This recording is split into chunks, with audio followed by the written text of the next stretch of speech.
Good evening to our viewers. As you know, the Guyana Dialogue is a weekly program and is being sponsored by Guyanese in the diaspora in the UK, Canada, United States, the Caribbean, and in Guyana. Welcome. Today, our host is a well known business executive, an entrepreneur, an investor, a man who wears many hats. He's the chairman of the Private Sector Commission. He's also the vice chair of the Guyana Shipping Association, and he's on the board of the Caribbean Private Sector Association, which has linkage to the CARICOM. Apart from that, Mr. Komal Singh had worked 17 years with Texaco and Chevron in various senior management positions. He um, he also holds, for the audience, should know, he holds a BSc degree in management and a master degree in finance. So we are very pleased to have him, a man with great experience, great credentials, and one of the biggest businessmen and investors in Guyana. But before he starts, I would like him to make a few remarks about, tell us a little about the shore base that he is building, if it's completed, what's the status of that, and then we'll go into the subject matter of corruption and the infrastructure development projects from the point of view of the private sector. Thank you, and it's my pleasure now to introduce you to Mr. Komal Singh and our panelist, Professor Muniram Budu, who is a civil engineer by profession, and he was at one time the head of the Department of Engineering at the University of Guyana and was a professor of engineering in Arizona. We expect to be joined by Dr. Ramdas. I haven't seen him yet. Oh, I've just seen him. Dr. Ramdas Hello. was, Hi, Dr. yeah, Tara. was a former head of the Department of International Relations and Economics at Lincoln University, Pennsylvania. So, welcome, gentlemen, and welcome to our guest. We are very happy to have him. He's very busy. Over to you, Mr. Komal Singh.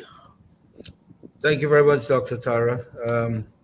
It's a privilege to be part of this distinguished group of panelists here this evening. But just to give you a little insight on what you just talked about on the wharf development that we're doing on Region 3, that facility was completed last year. It actually came at a strategic time to assist the gas to energy development that is currently taking place in Region 3. Almost all the work that was designated for the pipeline project on the GT project, all of that activity went through that facility. So it was very strategic for us to have that facility during the time of need when that development project started. We are currently looking to develop a second wharf development on the Region 3 area, and this is because of all of the development that is projected to take place on Region 3. You need to stay ahead of the game to be able to put infrastructure in place. So when that gas energy projects come on stream, with the reduction of 50% on the power generation costs, we are projected to see a significant improvement and increase in the manufacturing sector. As such, it is very critical for us in the private sector to make sure that we stay ahead of the game and put the requisite infrastructure in place so as to allow the development in the manufacturing sector to have a smooth transition in a year or two to come. Thank you. All right, thank you very much. Very nice to know that. I believe the location is at Nimes. Is that correct? Yeah, we're at Nimes and we're currently doing another facility close to the gas energy site also. That's where Okay. we're developing also a fertilizer blending plant. But by first half of next year, the plant should be up and running also in that location. The plant is a private private Yeah, sector. it's a private investment. Okay. We've got into a joint venture with a company out of Dominican Republic who've been in the business for Oh, decades now. okay. It's a joint. It's a private but joint Guyanese and overseas. Investor, Oh, yeah. right. All right. Thank you very much for that. I mean, that's very good news for the people in West Damar, the people in Guyana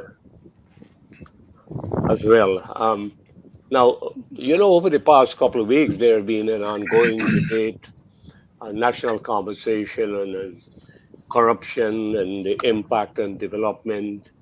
There have been various theories and various ideas put forward, especially the opposition forces. They have argued that corruption is rampant, etc.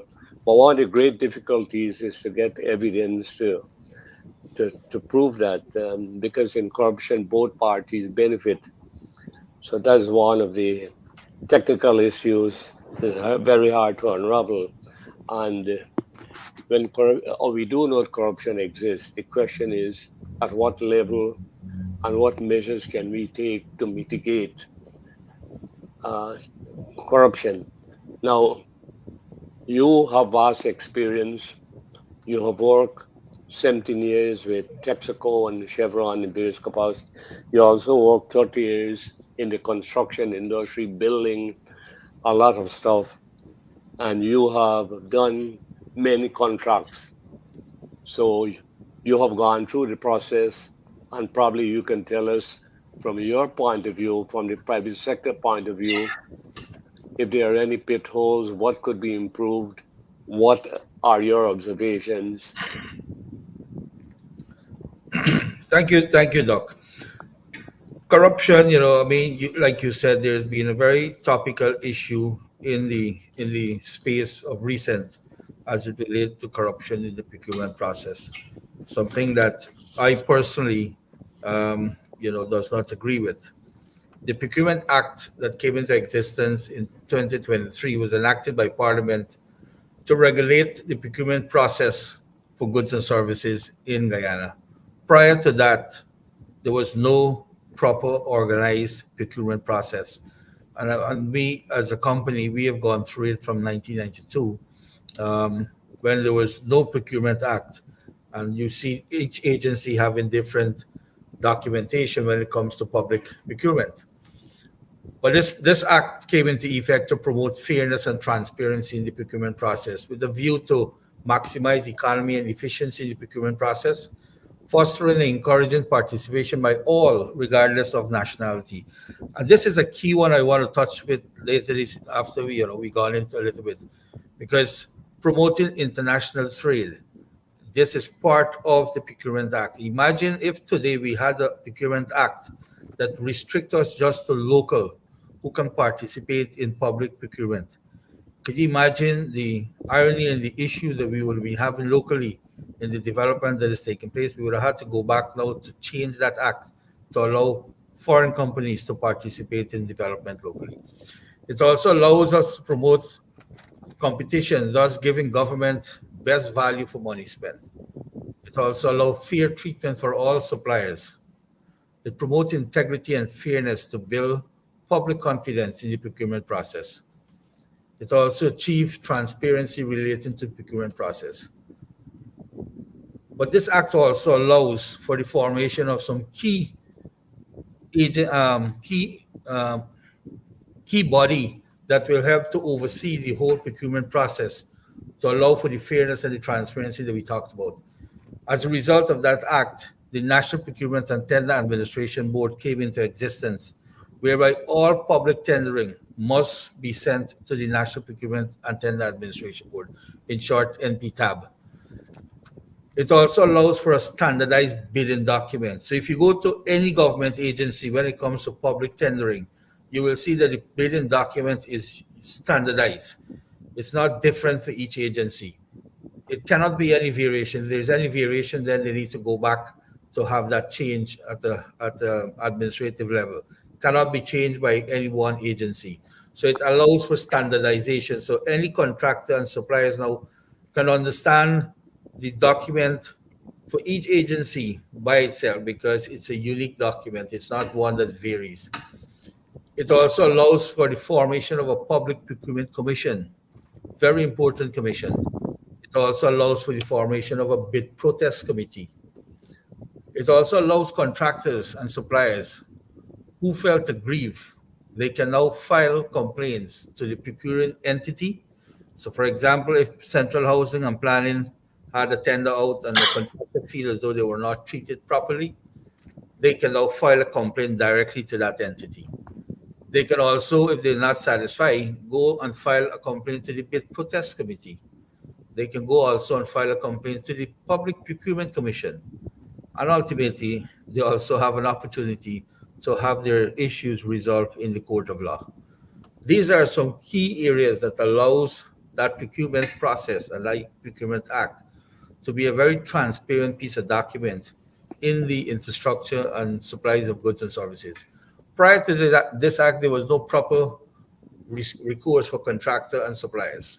This act brought some semblance of comfort for us as contractor that our concern can now be addressed in a transparent manner. From a private sector standpoint, we feel that this act is an excellent tool used for the procurement of goods and services. The Procurement Act, however, needs a little bit of side support to make sure that it is being used in a manner that is very, very effective. At the moment, there is no one centralized location where the evaluation committee can look to see if one contractor have 10 jobs, if a contractor was blacklisted or that sort. So I think currently government is looking very keenly to have a platform where the evaluation committee can tap in at the click of a button to have some history of contractors and current projects that these contractors have in their hand. Because as you all will agree, that if the evaluation committee is not aware of a contractor having bad records or are currently having five, six projects and they're delinquent on those projects, they will end up having more projects. Thus, in the long run, those projects will tend to fail because those contractors lack capacity to get those stuff done.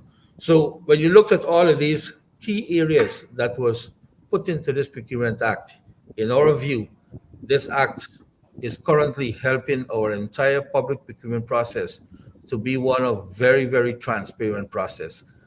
There's a lot of perception out there that there is corruption in the procurement process, but one needs to analyze each one of those assumptions on corruption. Because when you look at those allegations on corruption, none of them have any tangible evidence to show that there is corruption in the process. When you evaluate these contracts, it is evaluated not just based on the document that you have in front of you. You need to also be cognizant of the current capacity of those contractors. If a contractor don't have capacity, then it makes it difficult for that evaluation committee to hand another contract into that guy hand, even though they might be the lowest tender that was submitted. So the whole evaluation process is done in a very transparent manner, and it needs to take into consideration many factors on that particular contractor. And that is why I've said government is working on this platform, and this platform will allow the evaluation committee to make more prudent decisions to make sure that they're not giving more contracts to individuals who are delinquent or who lack capacity to get some of these contracts on. And I think when that gets into play, it will kind of disseminate some of the current perception that is in the public domain about corruption. And that is our view from a private sector and from a contractor standpoint, who have been tendering on projects for the last 30 years. We've tendered on thousands of projects over the last 30 years. We win some, we lose some. All right. And very often, if our hands are filled, we don't. A lot of contractors, if they max out their capacity, they don't tender on other jobs. Some of us continue to tender. So the platform will now allow us an opportunity to make sure that awarding contracts is being awarded to contractors who have the requisite capacity to execute those projects, thus eliminating the perception that there is corruption in the long run. Thank you. Okay, you said all um, bids got to be sent to the National Tender Board. But tell me if I'm right here. That got to be bids above 15 million because the local areas do have tender boards, the regional areas, where they can award contracts as well. Well, some ministry and region, like any other stuff, you can't go out for tender for every small stuff. So over the years, I think at the government level, at the ministerial level, and at the tender board level, they've decided that certain amount of value of contracts can be awarded without going to the public procurement tender board, and they also need to make sure that they have three bids. And it is for that reason you would have seen annually all the ministries and all the RDCs. They goes out at the beginning or at the end of the year asking for contractors to pre-qualify themselves. So if you're pre-qualified and you're on that list and there is emergency work needs to be done within that 50 million or $40 million capacity, then they are now allowed to go and pull three, four contractors to submit tender for those small jobs. And like you said, the evaluation and the pre-qualification process takes place for those small contracts. All right, thank you, Mr. Komal Singh. And now I hand you over to Professor Muniram Budu, who himself has a lot of experience in that area from a management and operational point of view. Professor Budu. Thank you very much. Komal, good to see you again. I'm glad you could come on our program. Thanks, sir. In my dialogue with you today, I'll appreciate on behalf of our viewers if you could provide short, factual, and clear answers to some of the issues that I'm going to raise with you. You know, I will, as much as possible. corruption in public procurement is a global problem. It's not only a Guyanese problem. And it involves the collaboration of two entities. One is government officials and personnel, and the other is the private sector. Have you, as a private citizen, as chairman of the Public Service Commission, and as president of a contracting company, encountered any specific instances of public procurement corruption in Guyana? If so, can you share some details? No, personally, like I said, we have been tendering on jobs for the last 30 years. All right. And I can tell you, within the last 30 years, we were awarded one sole sourcing contract. In 30 years, one sole source contract. And this was a project that we've been working on in Bartica. And because of the terrain that we were working in, the community themselves, was in support of us having an extension on that project. And you can call it a sole source or a variation on that project. Outside of that, we have not encountered personally in our company any issues when it comes to corruption in the procurement process. All right, like I said, the process is very transparent. We submit our tender to NPTAB, and PTAB do their evaluation. If you win the contract, they write to you officially and notify you that you were successful in the tender, provided you have all of the prerequisite that was required in the contract document. So, by and short, the answer is no. Yeah. Now, VP Jagdev actually, about a week or two ago, sort of acknowledged that in the act that you quoted earlier, that there is some corruption going on within that act, actually application of that act. And since he's from the government side, and I said there are two entities to corruption, the private sector is the other part of it. Has he contacted you about trying to correct those instances in which there are likely to be corrupt practices? No, we have not spoken on anything that VP have spoken out on the procurement. Yeah. Now, how does procurement corruption affect Guyana's competitiveness, the economic growth, foreign investment, and international business relationship? Is that a problem in Guyana at the moment or not? If there was corruption in the procurement process, yes, definitely it would have affected investors and investment in our country because investor confidence would not have been there. People would have been very scared to come and invest in our country. The fact that the investor confidence level at this point in time is the highest that we have ever seen is tantamount to the fact that the perception and the noise that is out there on corruption, it's not something that can be formally and definitively substantiated with evidence information. All right. Yeah. Um, But I but don't think the government has that information. Well, they have the information, but it's not publicized. For what example, information?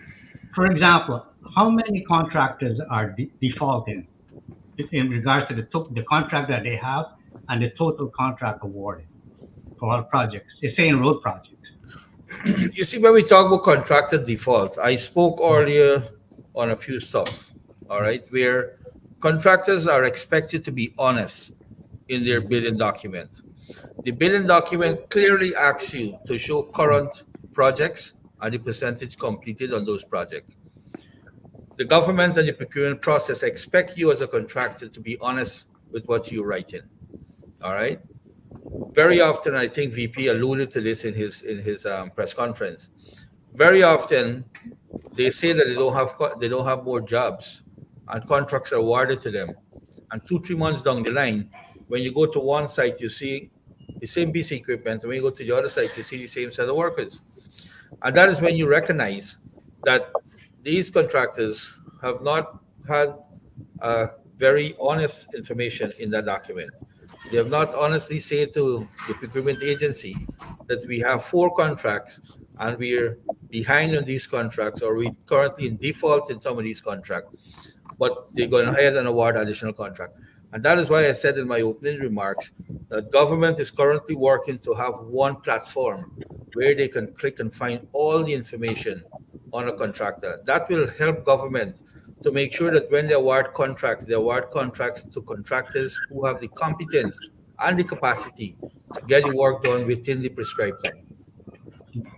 But Komal, that's only one aspect of it. This whole system is filled with areas where corruption takes place because you can have very strong act, and I think Guyana Procurement Act is according to international standards. But it's people who apply these standards, and this is where corruption occurs.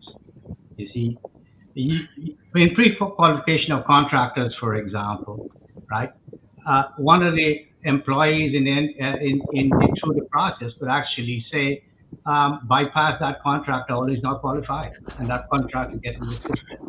So, Professor, you touched on something very important. Any system is as good as the people who manages the system. You can have the best possible system, like you just said, but if the people who manages the system are corrupt, then the system will become corrupt. Not that the system or the procurement process is not good, and it is for that reason government has been working assiduously right now. And if you look at the single window platform that was just launched through Central Housing and Planning, it now allows the system to function. It allows those people who wants to hold up and be a menace in the system to be shown up clearly now on a platform. And I think as we keep digitalizing our system, a lot more of that bottleneck that we see where people are making the system malfunction, it will gradually get cleaned up. But I agree with you. Like I said, a system is as good as the people who manages the system. Now, well, what steps do you believe the private sector should take to address procurement corruption more effectively? And we just touched on one of them. And I think that is basically the source of corruption is the application of the so-called Transparent Act. Well, you just allude to VP press conference. If you listen to VP press conference clearly, VP press conference has actually touched on many of the stuff that you just spoke about. All right, whereby government is taking a stance to make sure that the people who manages the system complies with the rules and regulation. All right, and I think consequences will be held on some of those people who try to circumvent the system. All right, for their own personal gain. Now, as a private sector person, what do you think should be the accountability? Well, look, accountability is a general stuff. If you're being placed in a position where you need to manage a system and follow due process that is documented, and you fail to follow those process, and you use the system for your personal gain, I mean, it is clearly written on the wall. The government just needs to do what they have to do and hold those people accountable. If it means putting them in front of the court to face whatever action needs to be taken, from a private sector standpoint, we feel they need to do it. And like I said, when you listen to VP conference, VP is very firm on making sure that people don't mess the system up for their personal gain and have a public disgrace to show that the procurement process is not a fair one and it's not a transparent one. Now, as a private person, if someone is involved in corrupt practice in, say, your company, you can fire that person. That's correct.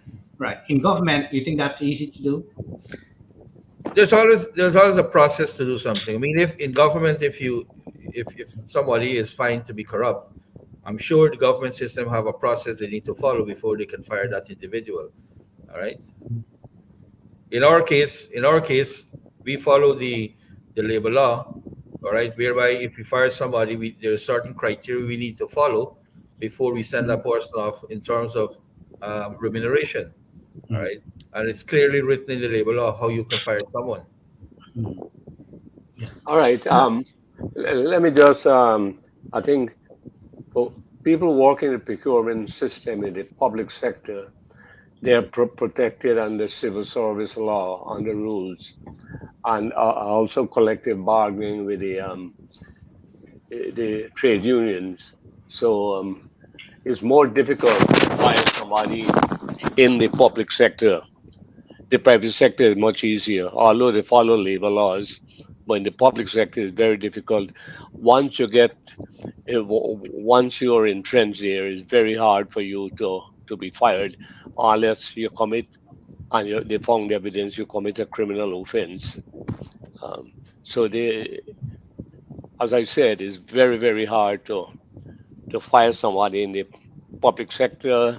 If you try to do it, you might call strike and a whole set of other things happening. Anyhow, I just want Dr. Ganga because we want to move on to the other section, but I want to hear Dr. Ganga's your question or your brief comments or what to Yeah, yeah. Mr. Komal Singh Well, on corruption. thank you, Mr. Komal Singh. You have enlightened us much about the transparency of the procurement process. The Act appears to follow international standards. We are okay with that. The process appears to be without apparent flaws, but it's as you mentioned, it's the people who are implementing it. That's where slips could occur. So, in this regard, we have spent a lot of resources on the process itself, but there is a missing link there, and that is the contract compliance part. How do you ensure that the contractor follows the contract that he's committed to? Look, all these contracts that is awarded to contractors, it comes with technical specification, as you will know. It has a scope of work. Unlike any other projects, contractors have an obligation to follow the scope of work and the technical spec that is outlined in those contracts. They also have to provide a work schedule based on the contract, and that work schedule needs to show that the project will be executed within the prescribed time. We have seen, and like I said, we have seen contractors failing to execute projects within a certain time.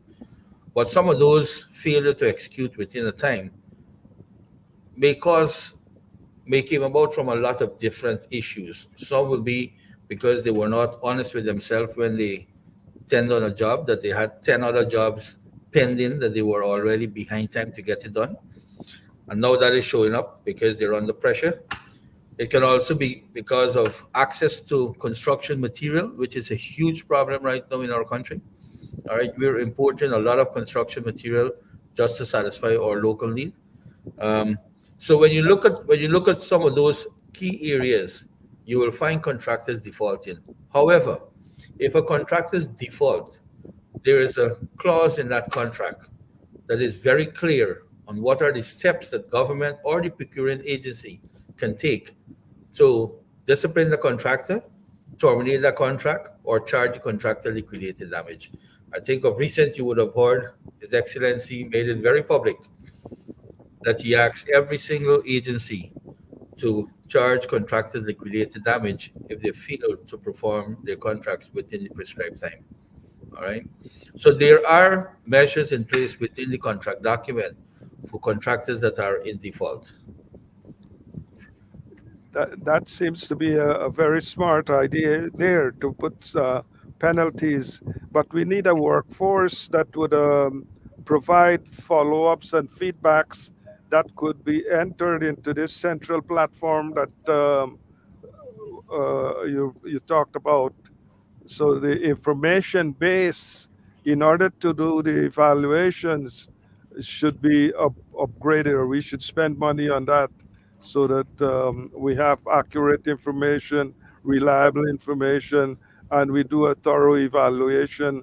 And of course, you're dealing with the contractors and their slippages. So, are we going to hire, uh, let's say, field inspectors? Well, currently, every one of these projects have clerk works on these sites. None of these projects are being done without field supervision from the requisite agency. All right. Each one of these project sites have a clerk of work that works closely with the contractor on the ground to make sure that they do all the quality control tests as required by the project. All right. So it's not like right now it's not happening. Like I said, that platform when gets into operation, the platform will fix the problem from the stage of the evaluation and the award level. So right from the start, you will know that a contractor don't have enough capacity because he have a set of work. So you will not award him a contract. All right. So you will not have too much of these issues where contractors are awarded projects and they're defaulting because they don't have the capacity to execute the project in time. Okay, so the data inputs into that system would need to be looked at carefully, because you need data, you need analysis, and then the evaluation. So you need some preliminary groundwork to supply the data that would be needed from the field staff into the system. But the system by itself would just give you the process, but it wouldn't supply the data inputs that are critical to evaluate the situation. Well, you see, right now the data is being gathered, but it's being gathered and stayed in each individual agency or ministry by themselves. The information is not being shared on a platform where everyone can see the information from the government side. All right, so the daily information is being gathered by the clerk of work, showing what progress was done or achieved within a specific day or a week or a period. And they match that against the overall project schedule. All right. But like I said, that information now is left at a ministry or an agency level. The information now needs to get put on a platform so everyone can see that information. And that will give them a better understanding on the capacity and capability of contractors when awarding contract. So that's the limitation. Thanks for that feedback there. I didn't understand that. So it's at the agency level where the information gets stuck and others don't know it, they can't share it. That's right. So thank you It very was much. never done. Look, it was never done in the past. We also need to agree right now that a contractor 3 years ago was being awarded a 20,000, 25,000 US dollar project. And he woke up the next morning and find out that those projects now converts to a million and 2 million and 5 million US dollar because of the massive development that is currently taking place locally. All right. And we have created so much contractors from small to medium sized and large scale contractors locally. And we still don't have enough contractors in Guyana and in the region to satisfy what is taking place right now in our country.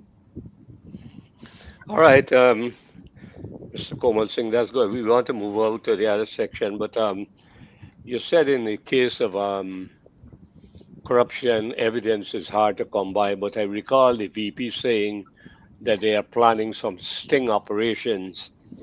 But I just want to say one thing. We talk about corruption in the public sector. How do you view the stealing of an election? Isn't that the mother of all corruptions? That was the worst we could have think about.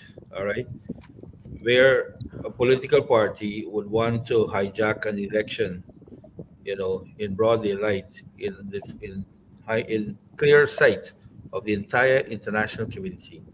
I mean, we all need to make sure that we stand strong on transparency, all right, and make sure that we does not and do not allow corruption to take place in any form or fashion. Like you rightly said, stealing an election is equally and even worse than the Mhm. corruption that we're talking about here right now, because Yeah. that's an entire country you're talking about now. All right. Let's go to the infrastructure development that is taking place in Guyana. Some people have argued, the critics in particular, they're saying, why should you spend so much money in building roads, bridges, transport system? Why don't you give the people the money so they can spend? What are your views, the private sector views on this? Look, giving hands out is never something good. There's always an old saying: instead of giving someone a fish, teach a person how to catch a fish. All right. Um, the transformation that is currently taking place in Guyana, in our view, the private sector view, the government has proven and demonstrated over the last 3 years that they are very strategic when it comes to infrastructure development. These infrastructure developments are not done in isolation. They're done with careful planning and care for the environment, sustainability, private sector development, most importantly, and our people in the middle of whole equation. When you look at all of the development that has major developments I'm alluded to at this point in time that has taken place so far, the high speed of development has created a wealth of economic opportunities, both for businesses and our people. And when I say our people, labor costs in our country as a result of these infrastructure development, labor costs has gone up by almost 100%. 2 years ago, you could have paid a laborer maybe $4,000 a day. Now, if you don't pay $7,000 or $8,000 a day, Guyana dollar, you can't get a laborer to work with you on the site. So that by itself will create a wealth of opportunity and wealth of additional disposable income for our people. So the development that is taking place is obviously benefiting our people. It has also created a high demand for labor and construction materials. All right. And that has also created an enormous store up in terms of shortage of construction material, thus creating an opportunity for the region. So our opportunity locally have now gone out to the region. So we have gone out to the region to supply stone, for example. A lot of stones are being imported from Suriname or from St. Lucia to satisfy our current need. In general scheme of stuff, the infrastructure that is needed right now, it is critical infrastructure. If we're going to develop our economy, we do not have infrastructure in place right. And I'm going to talk about three infrastructure projects just to give some insight. The road that is currently being built from Linden to Latem, that 400 plus road link, when that road project is completed, it already started, the 42 miles already started, all the bridges are almost completed. When that project is completed, it creates a whole host of economic opportunity for trading between northern Brazil and Guyana. It also created a whole host of commercial and industrial opportunity along that 400-mile stretch that is along that roadway right now. When you look at the Demerara Harbor Bridge, on a daily basis, we have almost 10,000 commuters losing 2 to 3 hours per day minimum in traffic because of the harbor bridge. The entire maritime traffic is affected right now because of the harbor bridge. Right now, you guys may not know, but because of the amount of traffic that is going through the harbor bridge and the heavy traffic, commuters traffic, the bridge cannot open during the day. So that creates a bottleneck. You have vessels and barges with construction material and cargo coming in and has to wait in the night to get transit. Because if they open the bridge during the day, you will have huge amount of backup. When you look at all of that, the money that is being spent to develop a fixed span bridge right now, it is money well spent in our view from a private sector and from a citizen standpoint. So The gas energy project also, another strategic project. The plans to put up a gas energy project site in the maybe 5 years ago was in areas that is already populated with people. This government have identified a location that is very strategic. It is out of the area where people are living. It allows for massive expansion of industrial, commercial, and residential development to take place. As such, the investment will not go on now and sit in a corner, and you can't develop other infrastructure around it to make that investment one of a proper beneficial to the country. So when you look at these three major infrastructure development right that are taking place, they are critical infrastructure that is needed to the development of this country. All the four-lane highways that are currently being developed, if you come in Guyana, you will see a whole host of opportunities and development taking place along those roadways. So, in short, the infrastructure development that is currently taking place from a private sector standpoint, we're very, very excited about the strategic plan that government is having in these development area. And private sector have seen a lot of opportunity where private businesses are now opening up in some of those areas. Yeah. Let me just ask you a quick question before I put you on to Professor Budu. In the design and development of these infrastructure projects, we are talking about physical infrastructure. We are not talking about social infrastructure like social services, education, health, etc. But Mhm. do the government consult the private sector on these development at the design and development stage before implementation? A lot of these major projects, they have consultation, and private sector do participate in these consultation on major projects. All right. So we do have a say. Some of these different forum, they between the private sector and the public works, there's an infrastructure subcommittee. All right, that we sit on, a private sector. So we participate in these conversations. Okay, and you said that people wages in the past 3 years has almost doubled, but yet people are saying they are living in it's not a livable wage for people. What do you say about that? Their question about cost of living is high, and they're screaming.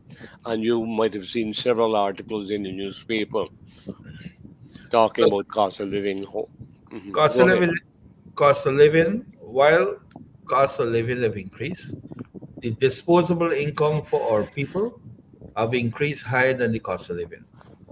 Our people lifestyle have also changed. Nobody talks about our lifestyle change. In the old days when we used to go to a corner shop and buy our dry goods, to take home, we all now go to a supermarket that is in air condition. We all now can drive with a car. Many people have an opportunity now to drive and take their family to a supermarket, right? Many people can now go to courts and take higher purchase and stock their homes with different appliances, right, to live a better life. Our lifestyle has also changed. We need to talk about our lifestyle change also, right? Not just about cost of living.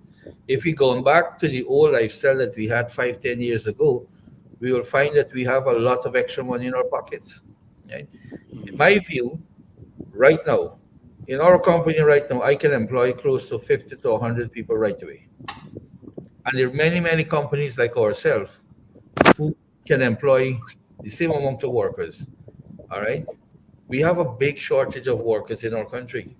If anybody is telling me right now that they cannot afford a decent living, it means they're not willing to do extra work to make themselves better tomorrow.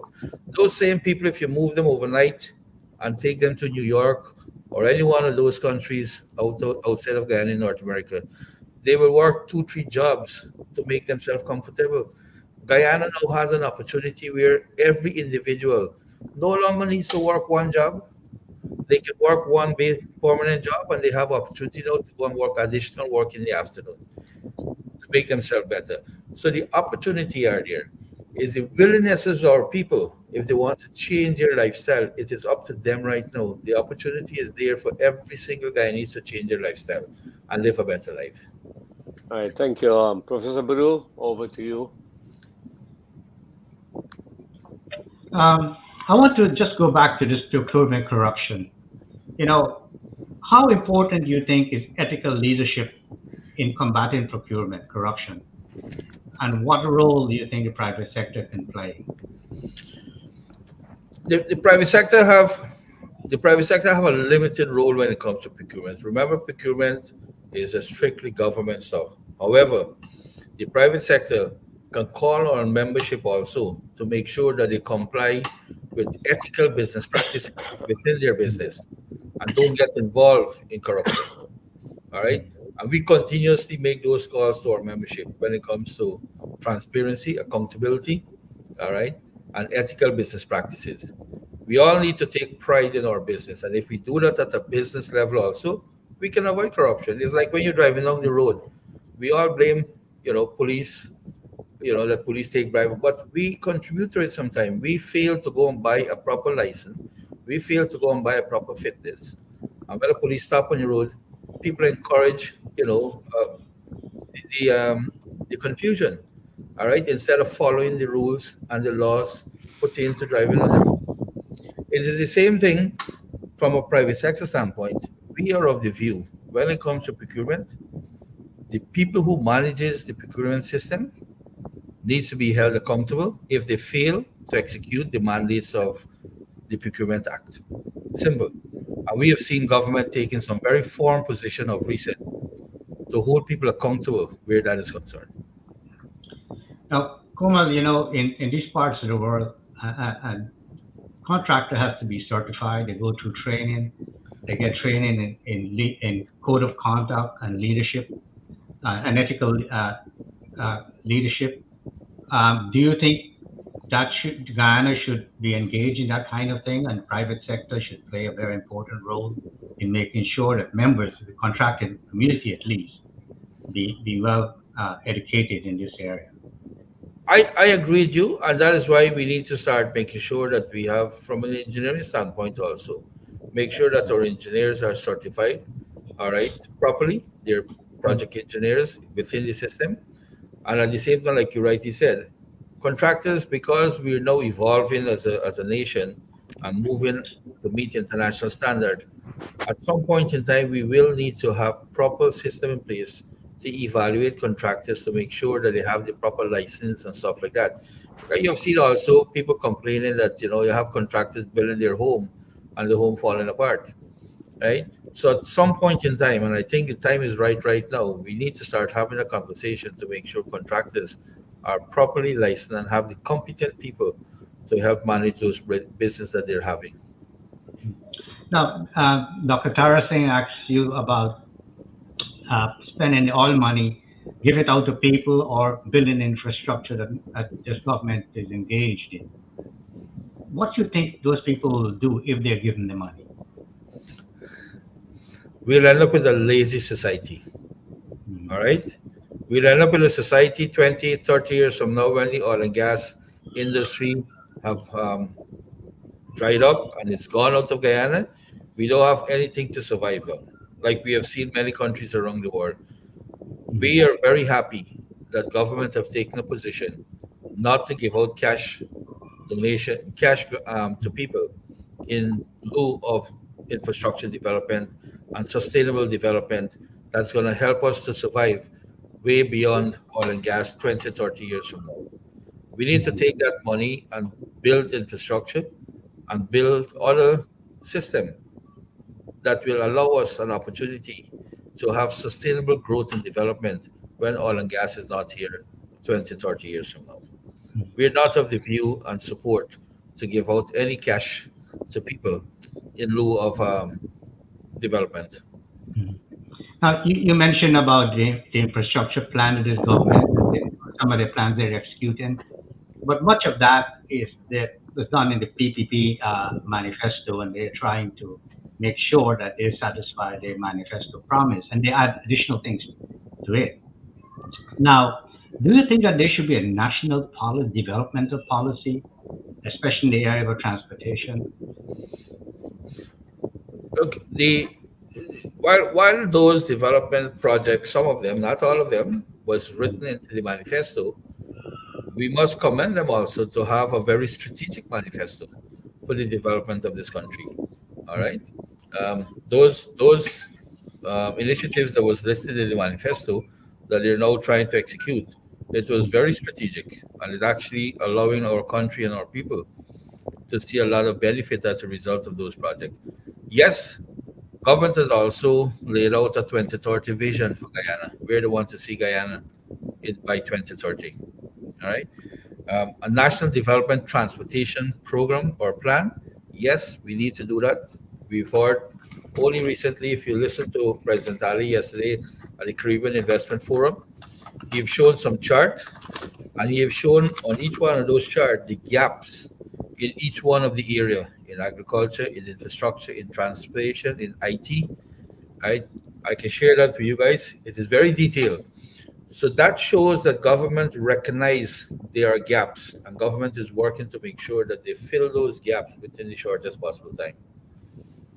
Yeah, and the reason why I asked you that question is because Guyana politics is such that it's actually vengeance politics. For example, the Amila Falls, which I think was a very good project, energy project, and the airport uh, was also not a very good project. Both of them, when the previous government came into power, we had the Amila Falls actually wasn't didn't go further, and we had problems with the airport. You see, so how do you protect against that kind of thing? Well, we need to maybe have some different laws to protect against that. But frankly speaking, if we are good leaders and we are very caring leaders and responsible leaders who respect that our people need or deserve a better life, when you look at some of these big transformational projects, irrespective of which side of the aisle you sit, I am saying that we all, irrespective of which party you belong to, we all need to support these transformational projects that will benefit every single Guyanese. The Mile of All projects, if we had a project up and running and that facility was up and running today, we would not have been in the shambles we are right now in terms of our power generation. The gas energy project is expected to generate 300 megawatts more in another year from now. But guess what? It is already projected by the time that plant gets up and running, that 300 watt will be gone. Everybody will come off of the grid and will come off of their self generation and go back on the grid because they're now having cheaper power. Right? We all need to make sure as leader, we need to be responsible leader and support national projects that are going to benefit every single Guyanese. I think that is all I can say on that. Mhm. All right. We got a couple more minutes. Let me get Dr. Ganga. Yeah, the last Question. statement by Mr. Komal Singh is very important. In 1992-96, I wrote um, an idea to link people and infrastructure. And in doing that, the purpose of the infrastructure, if it's social or economic, should lower people's costs. If it is lowering people's costs, it will have a motivational element on the population. That's very, very important to underlie why we're building these infrastructure. Roads by themselves, of course, are not is not transportation. Dr. Tara mentioned transport systems at the beginning. That's very important to look at. So we have boats and we have buses, but we don't have public buses. That's my understanding. We have boats, but they're in limited supply. We have these risky traveling speedboats, but we need to do better than that and have more water transportation alternatives that might also deal with the backup and the bridge crossings that we have there. So we need to integrate and look at the transportation system as a whole and identify where there are potential bottlenecks and where bottlenecks arise and deal with the problem directly. We have to take the bull by the horns and deal with the problem of congestion and backups and this scheduling that you mentioned, time of night travel. So all these are important to look at the system comprehensively. So what's the update on water transportation? Because it Well, looks scary to me sometimes. Doc, listen. All that you said there are good stuff, and it's exactly what is happening. And that is why you see when this government came into power, they swiftly went and find the means of starting that bridge project. That bridge project will eliminate all of that water taxi that is moving between Freedom Hoop and Stabrook Market. People are now going to be able to drive around on the bridge without having to be in congestion. Again, the bridge alone will not solve our problem. If you look at all of the connecting roads that is currently being developed into 4 lanes, so they will have a discharge from the bridge, so the traffic will now be able to flow smoothly. Government has also recognized, like you rightly said, the speedboat is very scary. Government have bought a boat from India recently that is now moving and saving almost half the time, moving cargo and people to the islands. That is also showing that they are thinking about the infrastructure or transportation to help better what we currently have. I know for sure we are looking also from private sector and government with all the development that is taking place in the agri sector in soya and corn. We need to now develop a lot more water transportation. But that brings us back now to another issue we have, which is dredging of our river, right? We currently are suffering with shallow draft. So we have some level of restriction in some of the areas as we go upriver. Guyana is subjected to high siltation because of the Amazonia.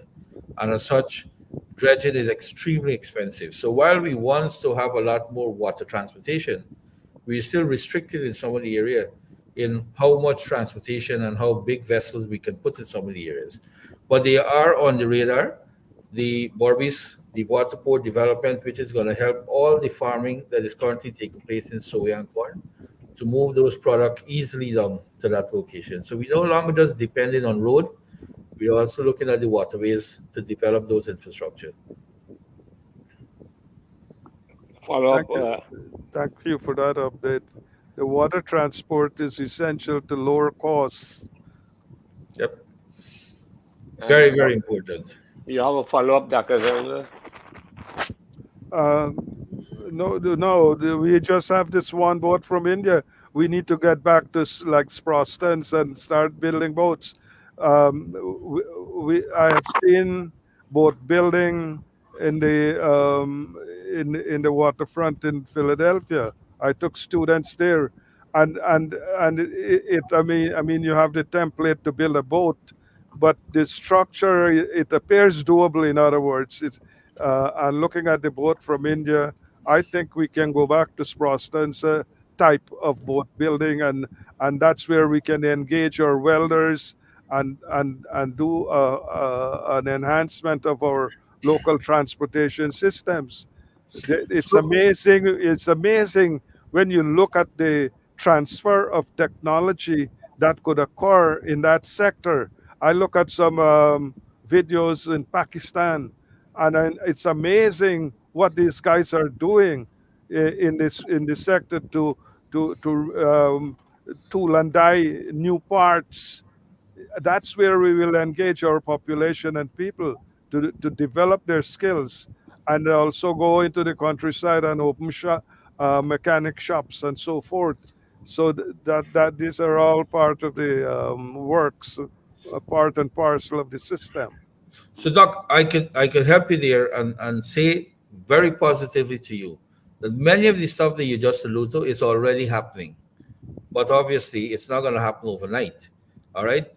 Currently, we have barges that are being built locally. We have self-propelled barges that are being built locally, not in a large scale.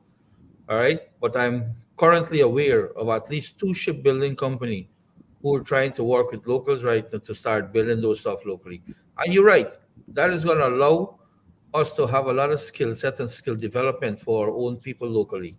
And we do have very competent welders locally, I could tell you because I use them a lot. We do our own barges also. All right. But we now need to scale up to a different level because of the development and the demand that is taking place. But it's an important point, and I like I said, It's already in the works. We've seen a lot of that start happening already in Guyana. Yes, we should be mindful that, Diamond Estate had a foundry, Wales Estate had a foundry, and I'm sure these other closed up sugar estates, they had foundries there. We need to go back to that thinking and perhaps revive one or two of them. And more, for example, might have a foundry there. I'm not too sure. Well, maybe if we had the Milefall projects, a lot of these stuff, because of cheap energy, we would have seen a lot of this happening already, right? One of our biggest problem in our system was having a 26 or 30 cents per kilowatt hour on energy costs. And that's a subsidized. Government removed all taxes from fuel on that already. Imagine if they had added tax on that fuel, where those costs would have been, right? So the private sector is looking forward eagerly to the development of this power plant so that we can help bring that energy cost down. I think we need to look at the mix of energy. So the solar energy and the solar farms could substitute for household consumption, and then industrial use could tap into the new gas to energy plants that we're planning to build. But the household sector can remove some of that load with solar panels and so on. I had students who had their trailer house run by two panels. You need two panels, a transformer, and a battery. The boat battery. I forgot what you call that. The one marine battery. You have a marine battery.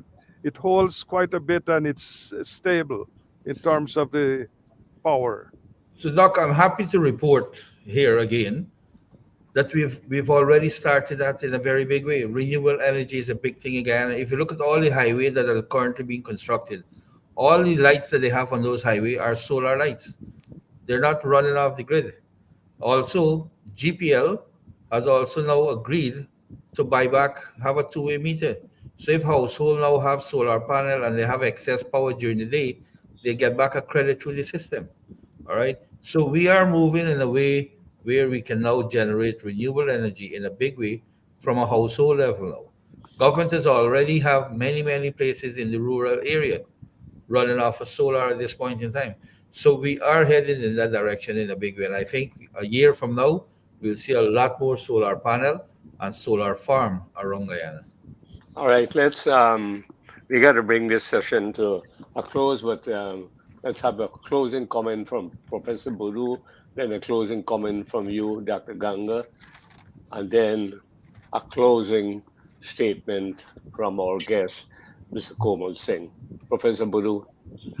Komal, you have mentioned a lot of positive things that the government is doing, and I agree with you. They're doing quite a lot of things. But I have complained a lot on this program about messaging. The message is not getting through to the people. And secondly, I've talked about a blueprint for development where the public is involved and know what's going on. And at any time they can see what progress is made towards that national development. Everybody has idea what the government should do, what they should not do. Professor Ramdas had mentioned about water transport and solar energy, but that's not the way planning occurs. You have to figure out where the country is going to go, right? And then plan around all your transportation system and all your industrial parks and everything around that, and have a blueprint for people to see where we are going. Okay, thank you, Professor Bodu. Dr. Ganga. Yes, I'm happy to learn about the centralizing of this information in terms of infrastructure and the projects that are underway. The databases, and I think Ms. Komal Singh mentioned international trade. So our database should include data from suppliers, the supply chain, to assist small businesses and others who don't have the resources to find where they could source important materials that they could form a small business and supply to government and other contractors. So the supply chain development is an important part of the centralization of data and the securing of supplies. I think in 1910, I forgot the year, but I wrote a proposal to go to India to develop a directory for exporters in in the U.S. to tie between U.S. and India and the college campuses here. But unfortunately, they didn't grant me a visa to go to India, and the money was later used to finance my travel to Brazil, Argentina, and Chile to assist small businesses at and the orientation of college students in those areas, especially in the winemaking area. That's in Chile. So that was a lot of information to share. So the databases should help small businesses. Those are my final observations. If you do that, you will have more participation, more satisfaction, and the joint ventures could arise in a very big way because we don't have to really do set asides, 10% set asides for minorities and women. We could have business partners that are substantial. I've seen pictures of business partners, but I hope they're genuine business partners and they have the capacity and the support for minorities and women. So small businesses would be an important vehicle for our economy now and more participation going two ways. I know, like for example, um, in Trinidad, you have stones and pebbles that could be used to make tiles, but people don't know the sources. If we have a database, we could supply the information there, and people could then follow up. So those Okay. are my closing comments. All right. Thank you, Dr. Ganga. Mr. Komal Singh, your closing comments. Thank you, Doc. Look, the diaspora have a wealth of knowledge sitting out there. All right, Guyana is currently in the cusp of development, and we are, at the same time is currently having a lot of challenge in having technical skill people to help in this development. Government is doing, and the private sector is doing whatever they can to help train the persons them who are unskilled and bring them up to a skill set where they can meet the demand. But as those are being trained, the demand continues to increase. I'm imploring on the diaspora. You guys have a wealth of knowledge out there. It is very important that you play your role in coming back home and work with the government and the people of Guyana to help develop this beautiful land of ours, a land that has a lot of prosperity for our future generation. And we are very fortunate at this time to have a government of the day that is very people sensitive and private sector sensitive. And they're very, very aggressive in terms of developing this country to make sure that the wealth that is generating right now reaches every single Guyanese, and not just Guyana. If you listen to President Irfan, he continues to talk about regional reach. We can extend our arms to the region. Guyana will become the breadbasket that we've all long talked about for the entire region. But we need the support and the encouragement and the technical support from the diaspora also.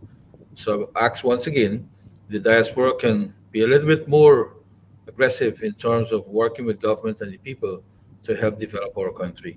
And thank you once again. The private sector is always pleased to be on this show and have a conversation on areas of concern in the public domain and have some clarity in some of those areas so that our viewers and our people can understand that some of the things that they're hearing sometimes are not very true.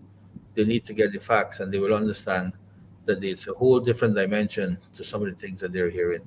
I thank you. You know, before you go, In most countries, they say the private sector is the engine of economic growth. Can you apply that same thing to Guyana now? The private sector is indeed the engine of economic growth. The government has allowed the private sector the opportunity to develop this country in a way that we have never seen it before. And I can very positively sit here and say that the private sector right now is the engine of growth for Guyana. We have seen over the last years, private sector have created significant consortium and partnership and invested millions of US dollar for the development of this country. And that by itself is evidence that the private sector is indeed the engine of growth. And if we have the continued support of government, we will see a lot more that will be done through the private sector. The government cannot do it alone. We in the private sector need to play our role, and we intend to play our role to develop this country. Thank you. All right. I was just one more important. What's your position on the security of the country, public safety? What's your feeling, your perception of that? Public safety in Guyana, I think Guyana is a very safe place to be right now. We do have, like many other countries, some areas they need to be careful with.